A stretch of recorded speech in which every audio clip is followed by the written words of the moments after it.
Well, hello and welcome back to 11ish. I'm Steve McKinion. Greg Mathias. And we are 6 feet apart from one another. But we're glad to have you here as we continue our weekly conversation through the book of 1 John. And so we just want to have this weekly Christian conversation with one another and have a chance to talk through some of the things that we've been reading and considering. And so we're back to 1 John. Yeah. And again, we appreciate some of the feedback we've already gotten. We encourage you to jump in on the conversation. You can do that by leaving a comment if you through YouTube or other social media. But you can also send us an email at steveandgreg11. So steveandgreg11 at Gmail. We'd love to hear from you. This may help us answer some questions or even dictate a little bit of what we talk about some weeks. So, yeah, no, I think that's right. Last week we were talking about 1 John chapter 1, verses 4 through, 1 through 4, rather. Yeah. And so today we'll talk about 1 John chapter 1, 5 through 10. Yeah, we'll just finish out the chapter on this one. So, you know, one of the interesting things following from verse 4 to verse 5 is, it leaves us with this idea of having joy. And the way in which we can have joy as Christians in this next bit is this language of walking in the light, because God is in the light. Yeah.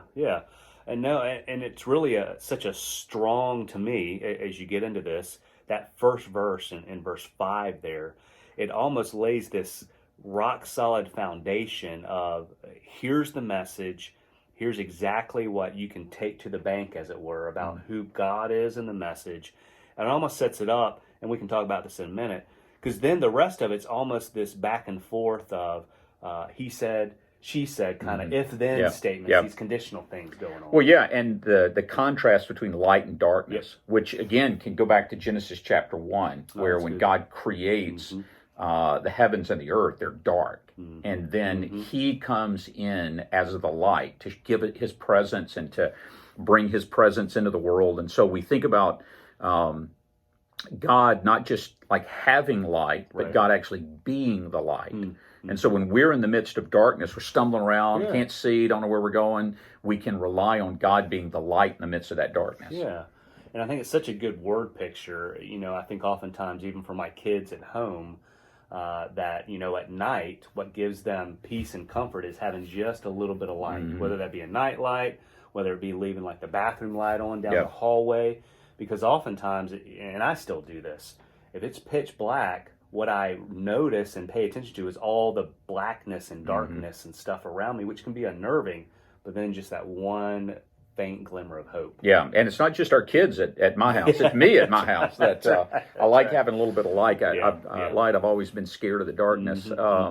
And in large measure, for a lot of people, being scared of the darkness is not just the unknown and the uncertainty, but it's the idea that in the Bible, darkness and nighttime and that sort of thing is usually associated with there being a need to be fearful, because that's where there's danger. You can't see where you're going. You're going to stub your toe on your furniture, whatever. But there's also, if someone is hiding in the darkness, then you would be afraid of it. And one of the interesting things, conversation with my son who's in law school, he talked about that you can't have burglary in the daytime.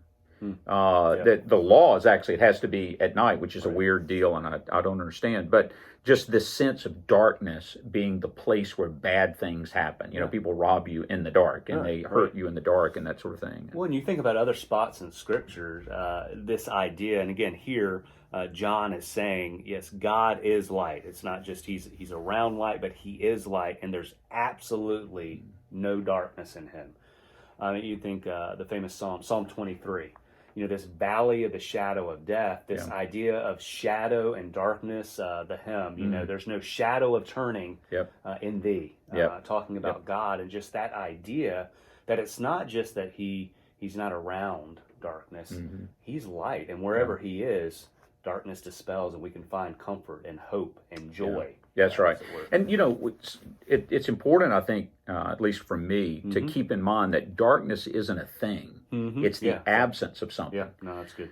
And so the dark is the absence of light. Yeah. To be in the darkness, or as he says in verse 6, to walk in the darkness is to walk as it were, without any recognition of his presence. Right. And one of the things that we want as Christians is to learn more. What does it mean to be in the presence of God and to walk? And this is going to be part of what John is saying here, that the goal of the Christian life is to recognize the presence of God and to walk in that, to walk in God's very presence, because he's light. Mm-hmm. Yeah, and so I like that kind of, as you said, moving into verse 6, that we see kind of at the essence of who God is. He's light. Mm-hmm.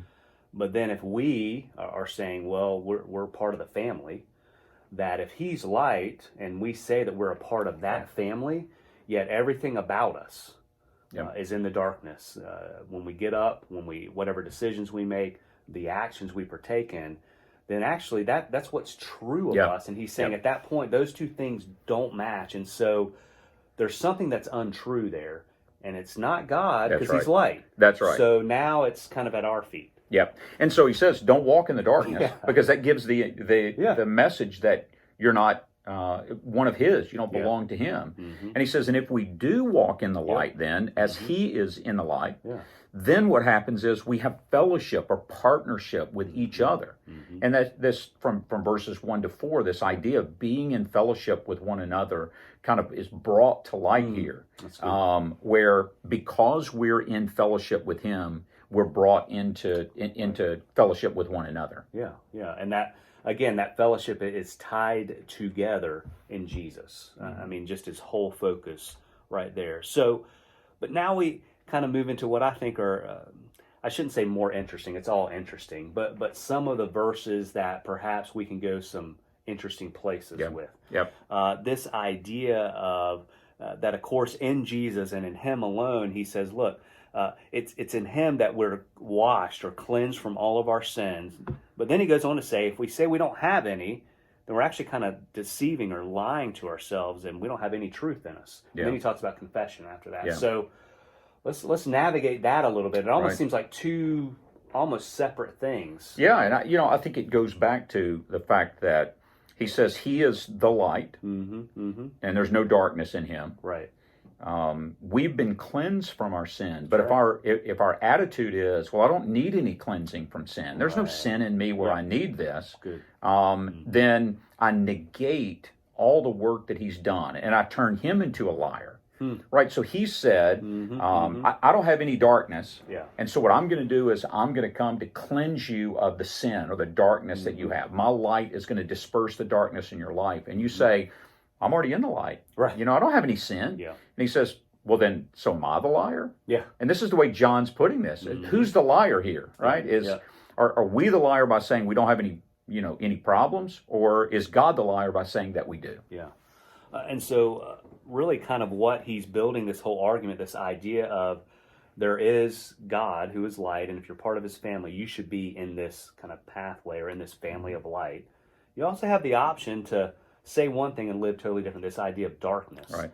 But one of the ways that's kind of the proof is in the pudding is your confession. That's right. That if you sense that and you confess that idea that I can't find it in myself, I need everything Jesus has, well, that's kind of a pointer. Hey, you're in the family of light, as it were. That's right. And it's this reminder that it brings us back to, we have to recognize our need for him. Right. And if we confess, so this is where it comes to this idea of trust. So if God's trustworthy, where he says, you're in the darkness, you have sin, and we're going to acknowledge that. We're going to confess that and say, you know what, I think God's not the liar here. I think he's right, that I really do need this. Then that same God is faithful to forgive us of our sin and to cleanse us from unrighteousness. And what a great message to know that all I have to do is acknowledge that this is that I have a problem, and God is there to be the one who would fix that problem. And that's such an incredible thing, because if God is light and he wants us to know him, which clearly John's pointing to, I mean, he's knowable. I mean, we know this about him. We can also trust him of who he is and what he says. But in order for us to be with him, if we say yes to him and acknowledge him and come through Jesus, well, clearly he's going to forgive us and cleanse us, because otherwise he wouldn't be who he says he is, Right. and we couldn't be in that family of light. So it all really kind of fits together. Pretty beautiful thing. I think that's exactly right. And John wants us to know that not only is God trustworthy, that we can believe what he says, but what he says about himself and us being true is that we have a need and that he is faithful and just to meet that need. And we can recognize what the Bible tells us over and over again, that God is forgiving and slow to anger and loving and patient and long-suffering. And so we can place our trust in him because he's trustworthy. No, that's good. And so let me just, right at the end here, almost start from the end and walk us back to the beginning. And feel free to jump in. So this whole idea, I don't know about you, but I never want to say God is a liar. Like, that's the last thing I want to say. Yeah. But so he's not a liar, so therefore I've got some issues. I've got sin in my life. Right.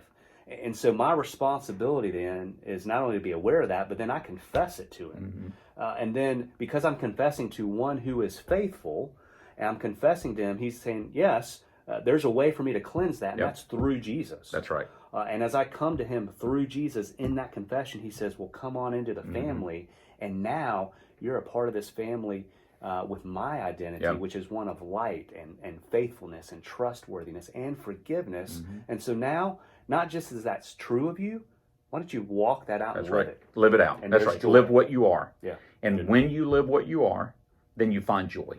Real lasting joy. Man, that's great. That's great. Good. Well, thank you all for joining us again. We look forward to seeing you next time.